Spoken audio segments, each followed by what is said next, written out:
Olá, então, dando continuidade ao nosso sistema circulatório, falaremos nesta aula sobre trabalho cardíaco. O trabalho cardíaco ele é descrito então por uma fórmula, onde o trabalho cardíaco seria o nosso débito cardíaco, ele é igual à nossa frequência cardíaca vezes volume ventricular.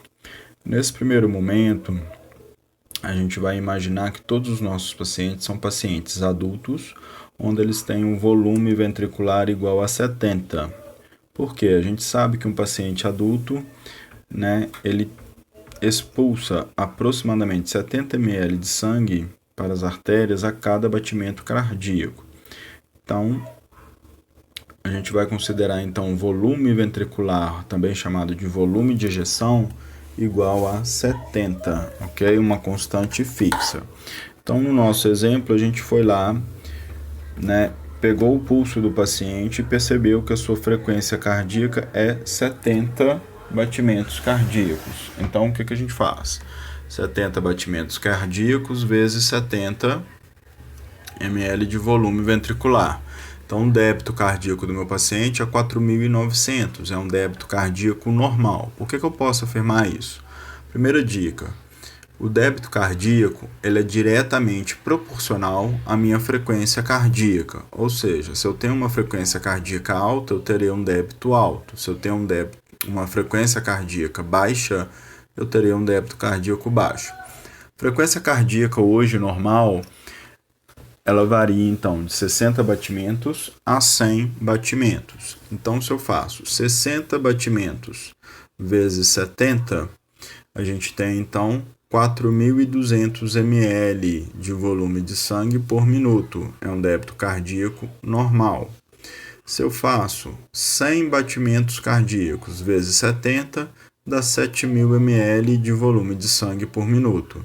Então, meu débito cardíaco normal ele varia de 4.200 a 7.000 ml. Para que serve o débito cardíaco? É para a gente saber como que o coração do paciente está trabalhando. Então, para a gente aí da área da enfermagem, para os nossos alunos de enfermagem, esse cálculo é importante porque ele nos diz a respeito da nossa conduta. Se eu tenho um paciente que tem um débito cardíaco baixo, uma frequência cardíaca baixa, é um paciente que eu tenho que fazer exercícios circulatórios, fazer atividades com esse paciente, ou até mesmo intercorrer com algum medicamento para aumentar a frequência cardíaca e, consequentemente, o débito cardíaco desse paciente. Também a gente pode ter um paciente que ele está taquicárdico, com a frequência cardíaca muito alta, consequentemente seu débito cardíaco está alto e eu tenho que ter devidos cuidados com esse paciente, evitar fazer exercícios vigorosos, evitar movimentos, repetitivos e rápidos que aumentem a frequência cardíaca.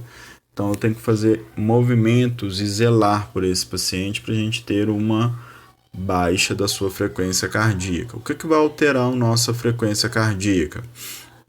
Alteração na temperatura do corpo, Então, um paciente febril, muitas vezes ele está taquicárdico.